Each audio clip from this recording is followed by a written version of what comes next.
मैं अपने ही 7 to 8 hours daily पढ़ना ही पढ़ना है, दैट्स इट। पापा भी हमेशा मोटिवेटेड रहे हैं मेरे को लेके कि मेरे को हमेशा मेरे को एक टाइम तो ऐसा आया था कि मैं बहुत डिमोटिवेट हो गई थी, मतलब मेरे से क्वेश्चन निकल ही नहीं रहे थे एंट्रेंस के लिए। तो मेरे को पापा ने बोला तू टेंशन नहीं ले, अगर हमारे पास पैसे भी नहीं है ना फिर भी हम तेरे को ज़रूर जो है कोचिंग लगाएंगे। उन्होंने मेरे को इतनी बड़ी कोचिंग लगाई BMC की, वहाँ 1,50,000 भरा, 1 साल का पूरा ट्रेन किया पापा ने। कभी चीज़ के साथ चीज़ बोलो, इतनी अभी हमारी फाइनेंशियल कंडीशन इतनी अच्छी नहीं है, लेकिन फिर भी पापा को जब बोला कुछ चाहिए पापा ने 1 मिनट में लाया। कभी नहीं ये बोला कि इस बुक के लिए पैसे नहीं है, इस चीज़ के लिए पैसे नहीं है।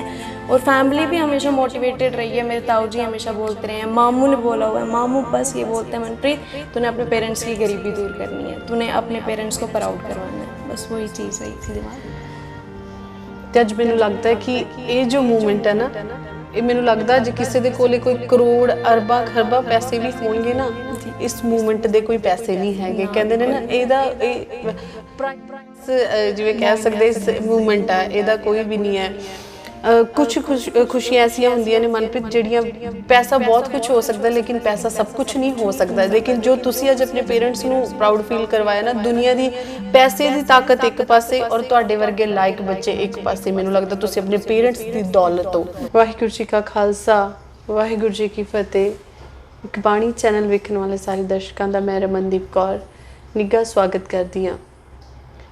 ਜਿਵੇਂ ਕਿ ਆਪਾਂ ਸਾਰੇ ਜਾਣਦੇ ਹਾਂ 12ਵੀਂ ਜਮਾਤ ਦਾ ਜਿਹੜਾ ਰਿਜ਼ਲਟ ਆਊਟ ਹੋਇਆ ਜੰਮੂ ਡਿਵੀਜ਼ਨ ਤੋਂ, ਉਸ ਦੇ ਵਿੱਚ ਬਹੁਤ ਹੀ ਮਾਣ ਵਾਲੀ ਗੱਲ ਹੈ ਕਿ ਸਾਡੀਆਂ ਬੱਚੀਆਂ ਨੇ ਇੱਕ ਵਾਰ ਫਿਰ ਤੋਂ ਬਾਜ਼ੀ ਮਾਰੀ ਹੈ। ਅਤੇ ਸਾਡੇ ਸਿੱਖ ਬੱਚੇ ਬੱਚੀਆਂ ਦੀ ਜੇਕਰ ਗੱਲ ਕਰੀਏ ਤਾਂ ਉਹਨਾਂ ਨੇ ਸਾਨੂੰ ਬਹੁਤ ਹੀ ਮਾਣ ਮਹਿਸੂਸ ਕਰਵਾਇਆ। ਹਰ ਇੱਕ ਸਟਰੀਮ ਦੇ ਵਿੱਚ ਸਾਡੇ 12ਵੀਂ ਜਮਾਤ ਦੇ ਸਿੱਖ ਬੱਚੇ ਬੱਚੀਆਂ ਨੇ ਬਹੁਤ ਹੀ ਚੰਗੇ ਅੰਕ ਪ੍ਰਾਪਤ ਕੀਤੇ ਨੇ। ਅਤੇ ਲਗਾਤਾਰ ਤੁਸੀਂ ਵੇਖ ਰਹੇ ਹੋ ਅਸੀਂ ਉਹਨਾਂ ਦੀਆਂ ਫੋਟੋਜ਼ ਵੀ ਜਿਹੜੀਆਂ ਜਿਨ੍ਹਾਂ ਦੀਆਂ ਸਾਡੇ ਤੱਕ ਪਹੁੰਚ ਰਹੀਆਂ ਨੇ, ਕੋਸ਼ਿਸ਼ ਵੀ ਕਰ ਰਹੇ ਹਾਂ ਸਾਰਿਆਂ ਦੀਆਂ ਫੋਟੋਜ਼ ਇੱਕ ਬਾਣੀ ਚੈਨਲ ਦੇ ਉੱਤੇ ਆਪਾਂ ਅਪਲੋਡ ਕਰ ਰਹੇ ਹਾਂ। ਇਸ ਦੇ ਨਾਲ ਬੱਚਿਆਂ ਦੀ ਹੌਸਲਾ ਅਫਜ਼ਾਈ ਹੁੰਦੀ ਹੈ ਅਤੇ ਹੋਰ ਬੱਚੇ ਵੀ ਸਿੱਖਦੇ ਨੇ ਕਿ ਅਸੀਂ ਵੀ ਕਿਸ ਤਰ੍ਹਾਂ ਪੜ੍ਹਾਈ ਦੇ ਖੇਤਰ ਦੇ ਵਿੱਚ ਅੱਗੇ ਆਉਣਾ ਹੈ। ਅੱਜ ਸਾਡੇ ਨਾਲ ਬੱਚੀ ਹੈ ਗੱਲਬਾਤ ਕਰਨ ਦੇ ਲਈ ਮਨਪ੍ਰੀਤ ਕੌਰ। ਰਹਿਣ ਵਾਲੀ ਇਹ ਬੱਚੀ ਕੁਪਵਾੜਾ ਤੋਂ ਹੈ, ਬੇਸਿਕਲੀ ਪਿਛੋਕੜ ਇਹਨਾਂ ਦਾ। ਅਤੇ ਇਸ ਸਮੇਂ ਜੰਮੂ ਡਿਵੀਜ਼ਨ ਦੇ ਵਿੱਚ ਜਿਹੜੇ ਇਹਨਾਂ ਨੇ ਆਪਣੇ 12ਵੀਂ ਜਮਾਤ ਦੇ ਪੇਪਰ ਦਿੱਤੇ ਅਤੇ ਉਸ ਦੇ ਵਿੱਚ 500 ਦੇ ਵਿੱਚੋਂ 498 ਅੰਕ ਜਿਹੜੇ ਪ੍ਰਾਪਤ ਕੀਤੇ ਨੇ। ਸਭ ਤੋਂ ਪਹਿਲਾਂ ਤਾਂ ਮੈਂ ਮਨਪ੍ਰੀਤ ਕੌਰ ਹੋਣਾ ਦਾ ਬਹੁਤ ਬਹੁਤ ਸਵਾਗਤ ਕਰਦੀ ਇੱਕ ਬਾਣੀ ਚੈਨਲ 'ਤੇ। ਵਾਹਿਗੁਰੂ ਜੀ ਕਾ ਖਾਲਸਾ, ਵਾਹਿਗੁਰੂ ਜੀ ਕੀ ਫਤਿਹ। ਅਤੇ ਬਹੁਤ ਬਹੁਤ ਵਧਾਈ ਵੀ ਹੈ ਤੁਹਾਨੂੰ ਕਿਉਂਕਿ ਤੁਸੀਂ ਆਪਣੇ ਸਟਰੀਮ ਦੇ ਵਿੱਚ ਜੰਮੂ ਡਿਵੀਜ਼ਨ ਦੇ ਵਿੱਚ ਟੌਪ ਕੀਤਾ। ਅਤੇ ਅੱਜ ਆਪਾਂ ਜੰਮੂ ਡਿਵੀਜ਼ਨ ਦੀ टॉपर धी दे नाल गल कर रहे हैं। किवें दा महसूस हो रहा तुहानूं? बहुत खुशी हो रही है, मेरे को बहुत एक्साइटमेंट थी रिज़ल्ट की। जब हमें तो पता भी नहीं था कि रिज़ल्ट आ रहा है। हमेंद्र मैम ने फ़ोन किया, मेरी फॉर्म टीचर ने कहा कि मनप्रीत कॉन्ग्रेट्स। मैंने कहा क्यों मैम, क्या हुआ? मैम बोलते हैं आपकी फ़र्स्ट पोजीशन आई है और पूरी जम्मू डिवीज़न में। उस टाइम मेरे को लगा कि हाँ मेरे इतनी साल का जो हार्ड वर्क है, जो मैंने इतना मेहनत की हुई थी, आज वो एक दिन पूरी होगी। नहीं और कितनी क मेहनत की है जिवें तुसीं कहा कि बहुत हार्ड वर्क किया है। कई बार हुंदा ना कि बच्चों का हार्ड वर्क ऐसा हुंदा कि किताबी कीड़े वाला। थोड़ा हार्ड वर्क किहो जिहा सी? नहीं, मेरा स्टार्टिंग से यही था, किताबी कीड़ा में बिल्कुल नहीं थी। मैं सिर्फ 7 to 8 आवर्स पढ़ती थी डेली, जो कि मेरा रेगुलर बेसिस पे होता था। और ये नहीं था कि एक दिन पढ़ना एक दिन छोड़ना। अगर डे 1 से स्टार्ट किया तो डे 1 से ही कॉन्टीन्यूटी मेंटेन किया है, कंसिस्टेंसी मेंटेन की हुई है, एंड पे कोई चीज़ नहीं छोड़ी हुई है, स्टार्टिंग से ही किया हुआ है। और ये नहीं किताबी कीड़ा, बाकी जनरल अवेयरनेस भी मैंने की हुई है, मैंने बहुत सारी एंकरिंग्स भी की हुई हैं, डिबेट्स भी की हुई हैं। तो मेरे को शौक़ था कि मेरी पोजीशन आएगी। और इस तरीके से नहीं था कि मैं पूरा दिन बस बैठी रहूँ कि मेरी पोजीशन आ जाए। नहीं, पोजीशन आनी है लेकिन साथ साथ में करिकुलर एक्टिविटीज़ भी आपको करनी है। अच्छा, तो जिवें तुसीं कहा कि होर भी एक्टिविटीज़ दा तुहानूं शौक सीगा, पढ़ाई तो इलावा होर की शौक ने? होर की स्पीचेस करती थी मैं, और मैं बैंड ट्रूप लेके जाती थी, मैं कमांडर थी बैंड ट्रूप की। और डिबेट्स की हैं मैंने, एंकरिंग की हैं स्कूल में, बहुत सारे फंक्शंस को होस्ट किया हुआ है मैंने, काफ़ी स्पोर्ट्स एक्टिविटीज़ में भी गई हुई हूँ। तो ओवरऑल यही था मेरा। अच्छा, तो मनप्रीत की सोच के पढ़े सी कि टॉप करना या बस अच्छा करना? नहीं, अच्छा करना है। स्टार्टिंग से यही 11th में जैसे ही स्टेप लिया था, बस ये सोचा था कि अपने पेरेंट्स को इन 2 सालों में प्राउड ज़रूर करवाना है, प्रिंसिपल सर को प्राउड करवाना है। हमारे प्रिंसिपल ने कहा था कि आज तक साइंस स्ट्रीम में फर्स्ट पोजीशन शिक्षा निकेतन की नहीं आई है, सेकंड आई है, थर्ड आई है, फर्स्ट ला के दिखाई ये बैच तो मैं मानूँ। उसी दिन मैंने सोच लिया था कि फर्स्ट तो अब लानी ही लानी है, चाहे जो भी हो जाए। अच्छा, तो ਜਦੋਂ एग्जाम्स होए है ना ਤੇ ਤੁਹਾਡੇ 498 ਨੰਬਰ ਆਏ ਤੇ ਕਿਤੇ ਨਾ ਕਿਤੇ ਫਿਰ ਜਿਹਨੂੰ ਬਹੁਤ ਮਿਲ ਜਾਂਦਾ ਉਹਦੇ ਦਿਲ 'ਚ ਇਹ ਵੀ ਹੋ ਜਾਂਦਾ ਵੀ 2 ਕਿੱਥੇ ਘੱਟ ਰਹਿ ਗਏ। ओ हाँ, ये तो हुआ। वो मैंने रिजल्ट चेक किया, मैंने कहा 2 कम हुए, किस में कम हुए? इंग्लिश में कम हुए। लैंग्वेज मार्क्स उन्होंने काटे हुए थे, बाकी किसी में नहीं, बाकी सब में। केमिस्ट्री में 100, फिजिक्स में 100, मैथ्स में 100, कंप्यूटर में 100, सिर्फ इंग्लिश में 98 मार्क्स थे। अब वो उन्होंने लैंग्वेज का तो लैंग्वेज काटना ਦਾ ही ਹੋ था। ਜਾਂਦਾ ਹੈ ਨਾ। हाँ जी। ਤੇ ਕਿਸ ਤਰ੍ਹਾਂ ਦੇ ਨਾਲ ਲੱਗਦਾ ਹੈ ਤੁਹਾਨੂੰ ਕਿ ਆਪਣੀ ਸਟੱਡੀ ਨੂੰ ਜੇਕਰ ਤੁਸੀਂ ਹੁਣ 12th ਤੱਕ ਆਏ ਹੋ ਤਾਂ ਬੇਸਿਕ ਜਿਹੜਾ ਬੇਸ ਹੁੰਦਾ ਬੱਚੇ ਦਾ ਉੱਥੋਂ ਲੈ ਕੇ ਹੁਣ ਤੱਕ ਕਿ ਇਹੀ ਤੁਹਾਡੀ ਕੰਟੀਨਿਊਟੀ ਰਹੀ ਹੈ ਜਾਂ ਕਿਤੇ ਲੱਗਿਆ ਕਿ ਜਾ ਕੇ 10th ਦੇ ਬਾਅਦ ਕਈ ਵਾਰੀ ਬੱਚਿਆਂ ਨੂੰ ਹੁੰਦਾ ਨਾ कि मैं 10th ਦੇ ਬਾਅਦ मैं 11th 12th 'ਚ अच्छा करना या मैं 10th 'ਚ अच्छा करना? ਤੁਹਾਡਾ ਕਿਵੇਂ ਰਿਹਾ ਪੜ੍ਹਾਈ ਨੂੰ ਲੈ ਕੇ? मेरा 10th में मेरे स्कूल में मैं टॉपर थी। 10th में मेरे को 482 मार्क्स आ गए। सडनली इतना बड़ा गैप आ गया मार्क्स में, तो मैं डिमोटिवेट हो गई थी कहीं ना कहीं कि मेरे से ऐसा क्या हो गया, सभी बच्चों के इतने अच्छे मार्क्स आए हैं, सभी ने टॉप किया, मेरे से क्यों हो गया?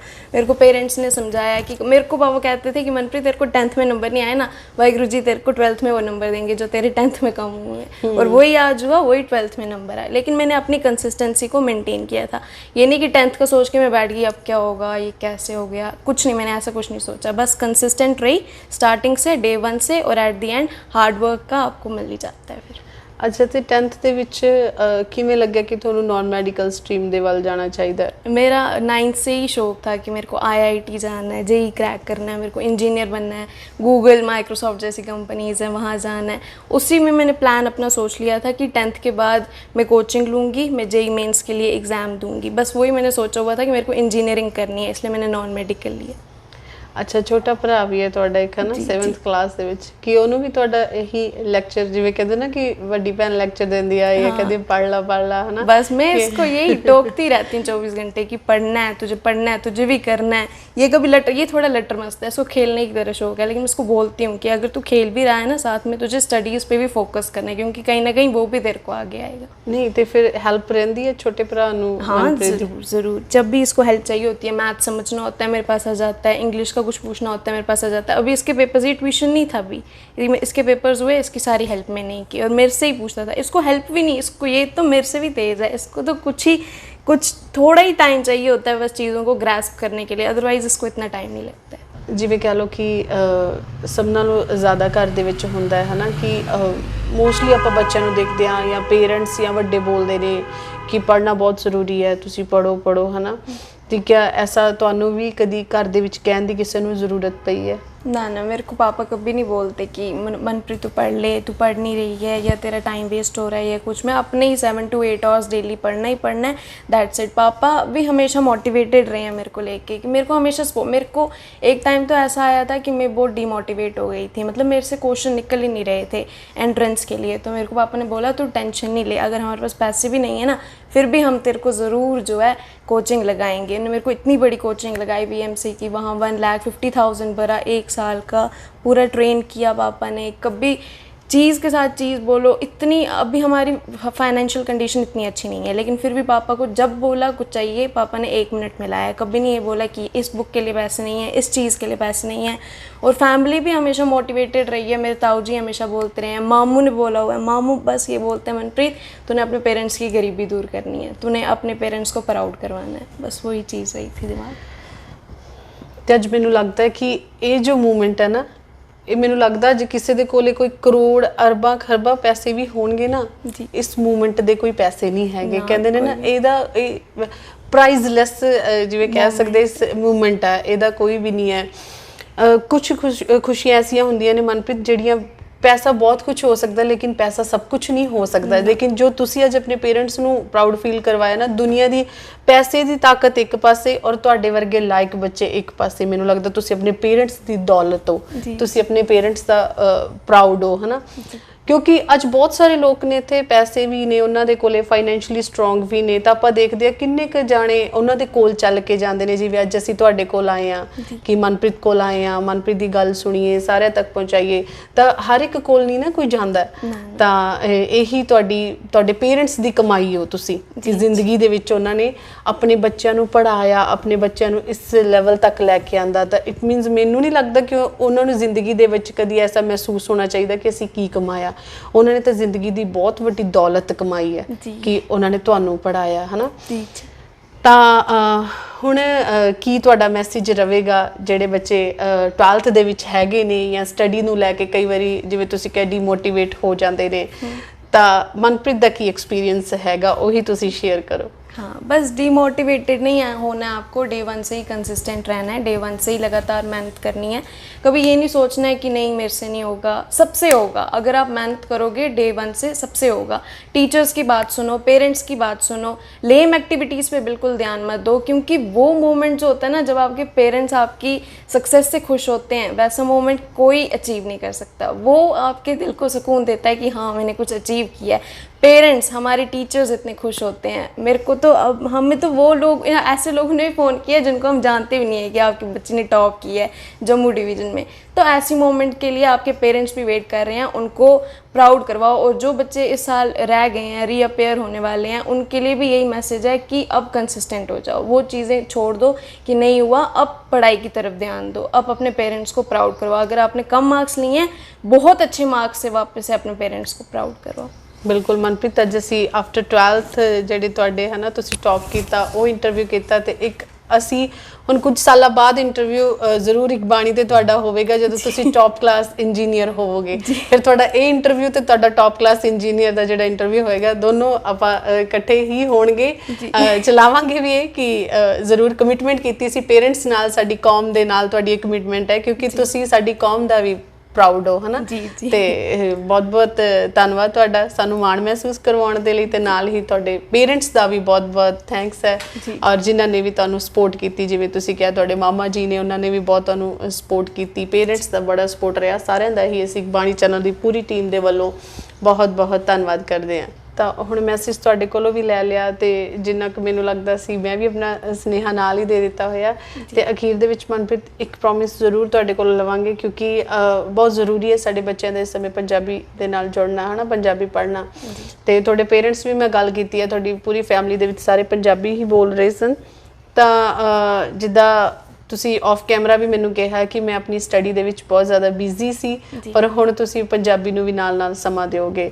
ਤਾਂ ਇਹ ਵੀ ਪ੍ਰੋਮਿਸ ਇੱਕ ਮੈਂ ਜ਼ਰੂਰ ਤੁਹਾਡੇ ਕੋਲੋਂ ਚਾਹਾਂਗੀ। हाँ जरूर, अब तो मैं पंजाबी ज़रूर सीखूँ, मैं पूरी कोशिश करांगी पंजाबी सीखण दी, ਤੇ ਪੰਜਾਬੀ ਸਿੱਖ ਕੇ ਰਹਾਂਗੀ। ਨਹੀਂ, ਔਰ ਤੁਸੀਂ ਤੇ ਵਧੀਆ ਪੰਜਾਬੀ ਬੋਲ ਵੀ ਰਹੇ ਹੋ। ਤੇ ਇਹੀ ਹੁੰਦਾ, ਥੋੜਾ ਜਿਹਾ ਬੱਚੇ ਦੇ ਸਟੱਡੀ ਵੱਲ ਜ਼ਿਆਦਾ ਧਿਆਨ ਹੋਵੇ। ਸਕੂਲ ਦੇ ਵਿੱਚ ਮਾਹੌਲ ਵੀ ਤੁਹਾਨੂੰ ਪਤਾ ਵੀ ਇਹ ਕੈਸਾ ਹੁੰਦਾ, ਇਦਾਂ ਦਾ ਹੀ ਹੁੰਦਾ। ਤੇ ਪਰ ਫਿਰ ਵੀ ਮਨਪ੍ਰੀਤ ਕੋਸ਼ਿਸ਼ ਕਰਦੇ ਨੇ ਕਿ ਥੋੜੀ ਬਹੁਤੀ ਪੰਜਾਬੀ ਬੋਲਣ ਦੀ ਉਹ ਕੋਸ਼ਿਸ਼ ਕਰ ਰਹੇ ਨੇ, ਤੇ ਜਿੱਦਾਂ ਉਹਨਾਂ ਨੇ ਵਾਅਦਾ ਵੀ ਕੀਤਾ ਕਿ ਜ਼ਰੂਰ ਸਿੱਖਣਗੇ। ਤੇ ਉਮੀਦ ਵੀ ਤੁਸੀਂ ਸਾਰੇ ਆਪਣੇ ਕਮੈਂਟਾਂ ਦੇ ਰਾਹੀਂ ਮਨਪ੍ਰੀਤ ਕੌਰ ਨੂੰ ਬਹੁਤ ਸਾਰੀਆਂ ਦੁਆਵਾਂ ਤੇ ਬਹੁਤ ਸਾਰਾ ਪਿਆਰ ਦਿਓਗੇ।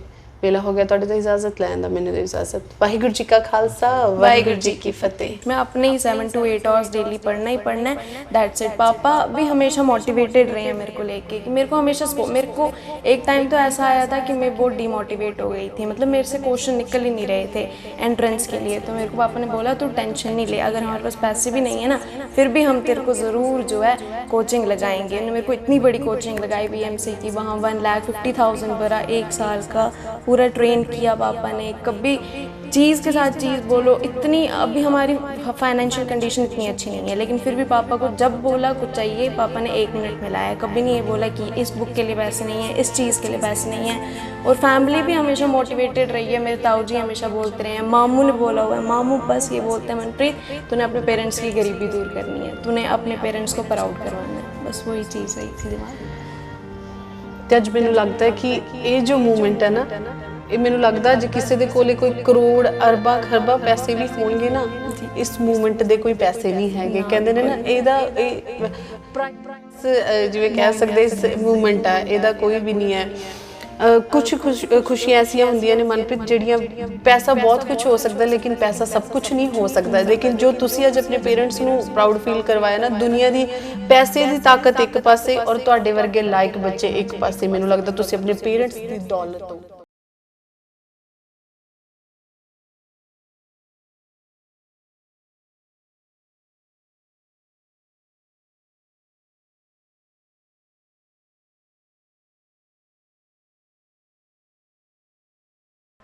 रंग